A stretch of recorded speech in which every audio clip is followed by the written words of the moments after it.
What's up, my upper echelon? This your boy Upper Echelon coming to you with another banger. We going about the shady dealings at Matchroom with Eddie Hearn as the ringleader. We have voice from Jessica McCaskill weighing in on the Alicia Baumgartner situation. But there's a lot that we gotta unpack in this video. Hit the like, share, and subscribe button if you're not already, and make sure you subscribe to the channel because we have open forums every day. We go live every day with an open forum and anybody can talk. Anybody's welcome to be on the forum. So make sure y'all hit the like, share, and subscribe button so y'all can join us and express your feelings and your opinion on boxing. This your boy Upper Echelon. Yeah, I got a lot to say, like super quick. I'm on date night with Rick. I left him at the bar real quick. I was like, I got to get on and support Alicia. I told her I support her. So, I mean, the shit that I'm about to say right now is like, they might fuck up my next fight with Sandy Ryan. But I'm going to say it one time. So if y'all are listening, y'all better scream for this shit because I'm not saying it again. So, let's do the math like really quick, okay? Alicia signed a multiple fight contract with Matchroom in beginning January 2022. Multiple fights. She had 4 fights. She has a mandatory now who is Chow, right? When you have a mandatory, you don't necessarily have to have a promoter. It's like mine went to a bid. And what happened to my fight? I was supposed to fight like June 24th or something like that. I signed my contract, my opponent signed my contract, and they asked me to sign a Matchroom re-up with them for 3 more fights. I was like, let's finish this mandatory and figure out what's going to happen. What happened? Because I did not sign the contract with Matchroom, they took my opponent and gave her to Terry Harper. So at that point, I had no fight. So at that point, I had to sign back up with Matchroom for a couple more fights. With her, she got to fight Choi. And they're not saying, hey, Alicia signed another multiple fight contract. They're saying Alicia pop hot. So maybe she's not signing the contract. Maybe she's like putting Matchroom in a corner somewhere and they don't like that. So all of a sudden, quote unquote, she pops hot. Fuck out of here. So, I mean, I feel like there's a lot of shady shit that goes on. A lot of people don't know the background of what happens behind the scenes in boxing. Honestly, fans don't really care. They just want to see fights. People want to talk about how Alicia looks really muscular. She's been looking muscular. She came into the game looking the way that she looks. And a professional, she got over 4,000 followers on Instagram. So, and she got sponsors. So she's not going to be out here looking fat. She ain't going to be out here, boozing and looking crazy. She got money coming in. So she's going to stay fit. Nobody says, wow, Canelo looks like super fit when he's not fighting. No, nobody talks out of pocket like that. So now they want to come at her all super crazy. I look fit 24/7 because I stay in the gym 24/7. Better not nobody talk shit about me either. I'm out here trying to find like separate sources to get tested because I don't trust people talking about hey, go get tested with VADA. VADA doesn't come through. Who comes through? WADA. WADA is a different company than VADA. There's multiple people that are testing you when it comes to if you're a Matchroom fighter or not. And that shit is it's not controlled.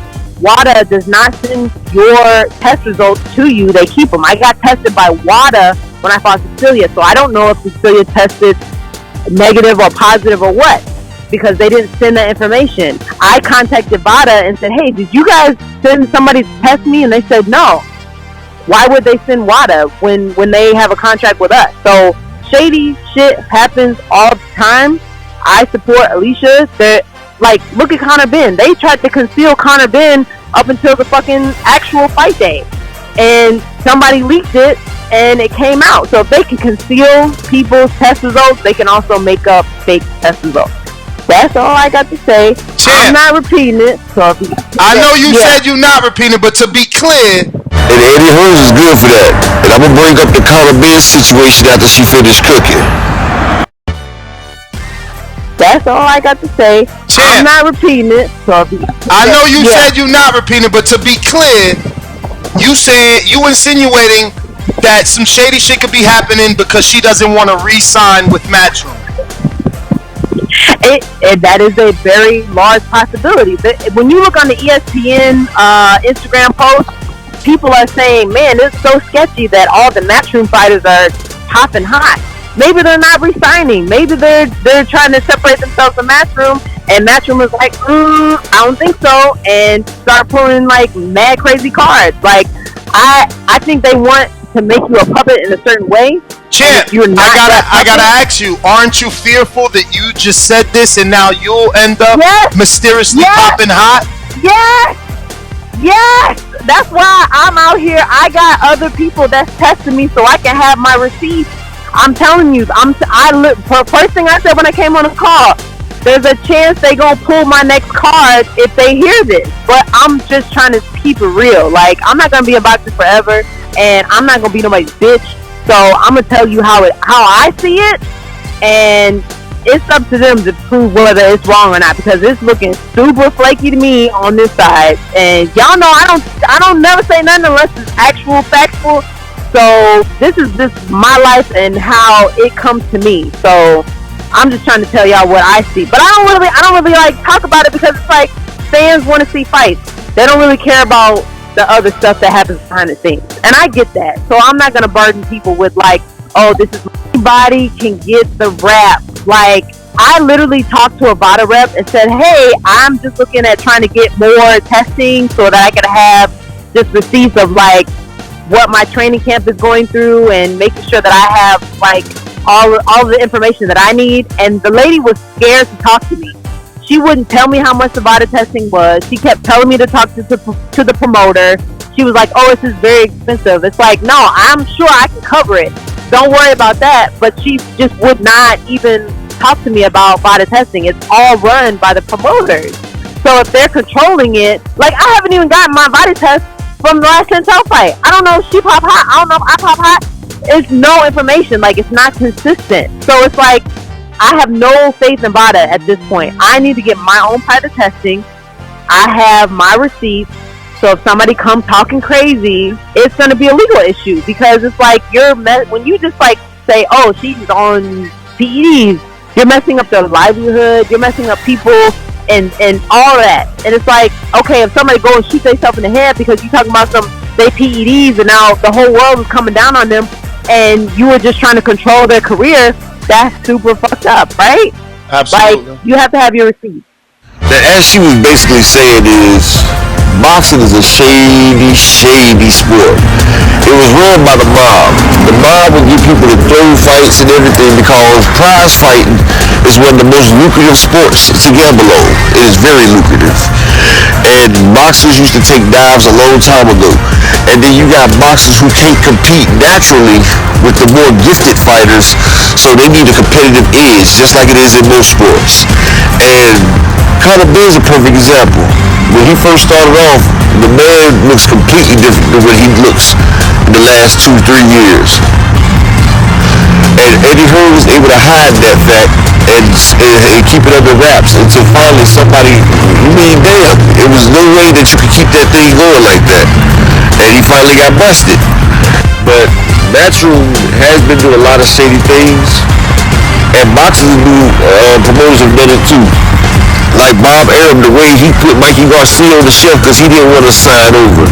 And places like Top Rank and stuff, and other boxing companies, if you about to be at the end of your contract, they want you to re-sign, and you got one more fight on your side, and they try to come up there and try to make you re-sign to the contract, and you don't do it, they'll put you on the shelf. Like Golden Boy did with Shady Ellis. They'll hold you out and make you waste years of your boxing career just because you won't sign the contract. That's why you have to be careful in the contract and put a time limit on the fights, so that they have a time limit to either make the fight or you can go away, because if not, they will not let you go. They do not want to see you make money with somebody else, because they feel like if they build you up, then you their property. But we're not property, but they still treat it like modern day slavery, basically. But Eddie Hearns, he's a slick one. He's over there with Dana Kittyhead and them. They do what they gotta do to make money. I mean, he's already lost over $1 billion already. So he got money behind him. And like she said, the WADA reps take the test straight to him. So it's always time for it to be tampered with. That's why boxing in the UK is a lot different from boxing in the United States. But people juice over in the United States as well. People juice everywhere. That's why sports have become so dangerous. And with boxing, it's giving you an unfair advantage. And this is assault with deadly weapons because boxers are registered. Their hands are registered. And then if you get an unfair advantage like PEDs and performance enhancers, that make you that much more deadly. But they need to come together and make boxing a more cleaner sport and make it an even playing field for everybody for somebody to get killed. And we've had people die before in boxing, but Matchroom, I don't trust them. You see, Chris Eubanks Sr., he didn't trust them. He knew that they was trying to kill his son. They knew that they was in there getting his son weight drained to put him in against a juice cutter bed. They knew that. And Eddie Hearns is always something with them because everybody be fighting AJ be popping dirty with steroids. It's just a lot of popping dirty over there dealing with that type of fighters. A lot of people in Matchroom has popped. And Alicia Baumgartner, hers don't add up because she had a negative sample before that date and a negative sample after that date. So how's a positive sample in the middle of it?